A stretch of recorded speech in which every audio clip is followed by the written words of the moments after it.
Hey everyone, and welcome back to my channel, What the Beck. I'm not in my usual filming location for this, but I realized I didn't film an intro, so here we go. This is my very belated Tour de Fleece vlog or skein video.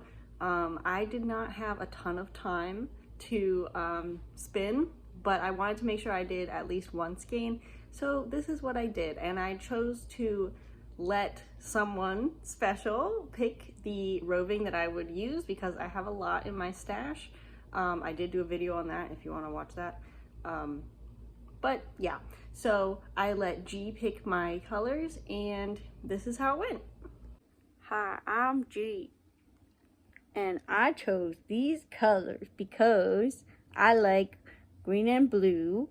And this one is cool because it has little bitty bits of yellow and blue in it too. So it's kind of like all three colors. So I think mixing it with the solid darker color will look really cool. So to make this work, I decided to do a fractal spin. And what that basically means is you have at least 2 plies, and you do a certain stretch of one color and then a certain stretch of the other color, and the second ply is half of that, and if you chose to do more plies you would keep going and keep having each section. So the first thing I had to do was split my entire little bit of fiber in half. So I took my roving and just split it like that and kept the pieces in 2 different piles. I did this also with the green one, and I did have a couple pieces that weren't connected, so I just made sure to split everything evenly and put them in their own piles. And for this green stuff, it was a little bit weird. I think it was meant for felting, like needle felting or like felt.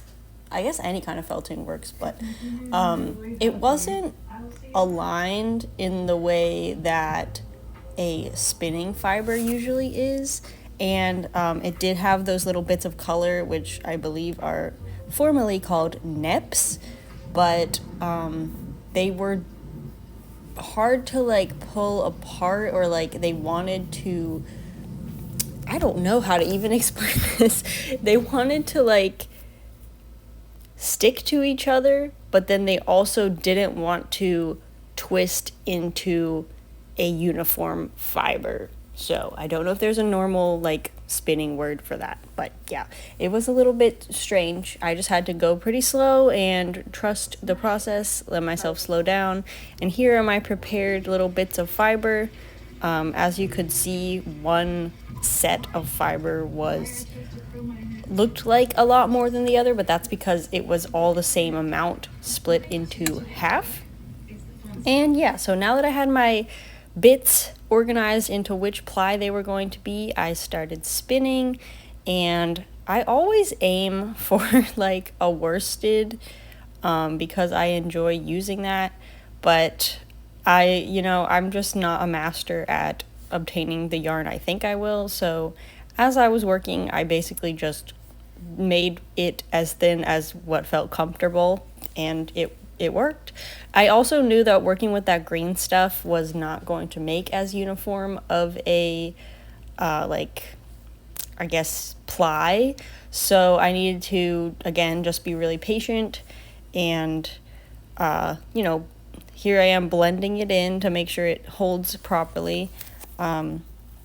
But yeah, I wasn't really hoping to get a super uniform bit out of this green once I started going. As you can see, it kind of has more chunks than the blue one, and I just had to let myself go, which honestly was a good exercise because for this challenge, I guess, for Tour de Fleece, I just wanted to spin something. I wanted to get my wheel back out and make some yarn, and that is what I did. And I also used up some roving from my stash, turned it into yarn, so that's a win as well, because then my roving storage isn't so, compacted, which isn't really good for them.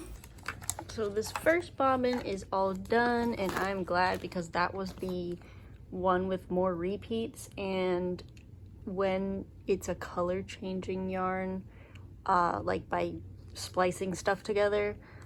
It was just a lot to keep track of. So I'm glad that that's done.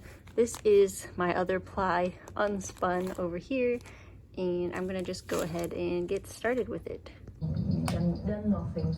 I don't know what it is. Is it the loom itself being rather uncomfortable to work with? And maybe it would be helped if I indeed sell that one and then get like one of those nicer rigid heddle looms with the capability of having 2 heddles, and then I can still make twill and such.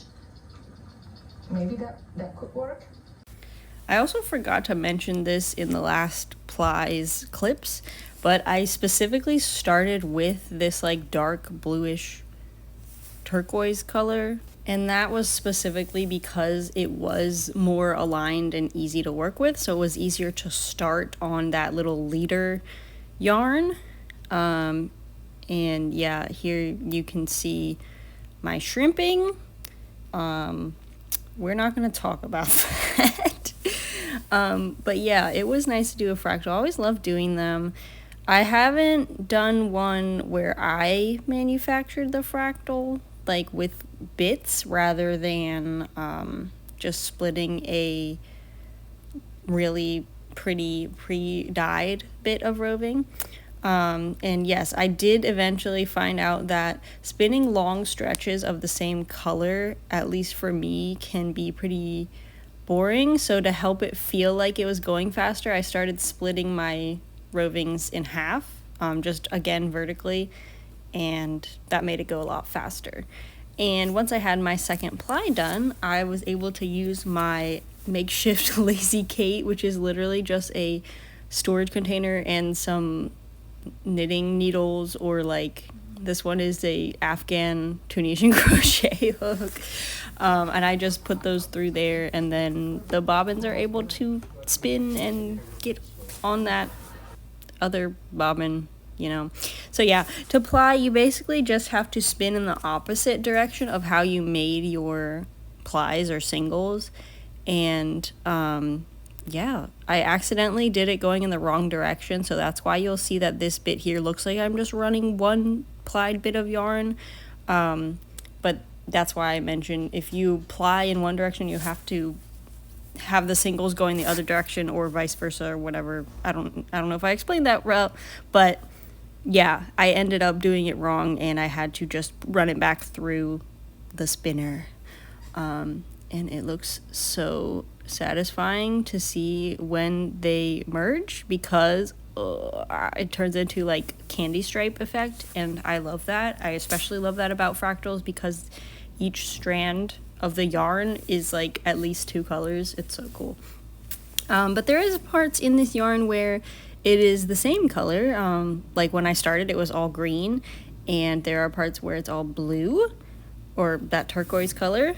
This was later on in the spinning process when I was running out of, I think I ran out of one bobbin like way before the other, which is not usually what happens with me. Like usually they're pretty close, but I tried making a plying bracelet, and it was not my favorite technique. I think I did it wrong, but this was my first time trying it, and I got through it.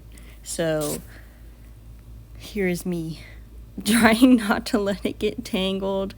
I've also seen that there is a little wooden thing you can buy or make that helps you have this effect of a plying bracelet. So you still get the full yardage that you spun into your skein, but you don't have to have it on your hand, and like you can take a break easily.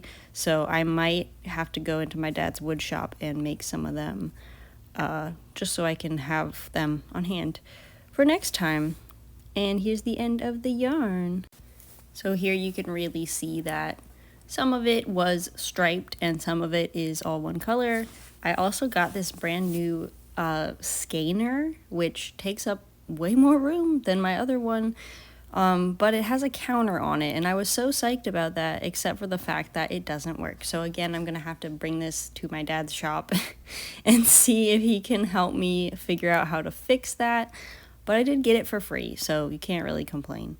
So I basically just had to take the tension off of my spinning wheel and slower than what you're seeing here. I wound it up on there, and I was able to count the little bits there and then take it off. And then I was able to calculate the yardage. I don't remember right off my top of my head how much yardage it was, but this is me skeins the yarn up, and this is always this awkward for me. Some people have little machines that help them do it, but I always do it by hand.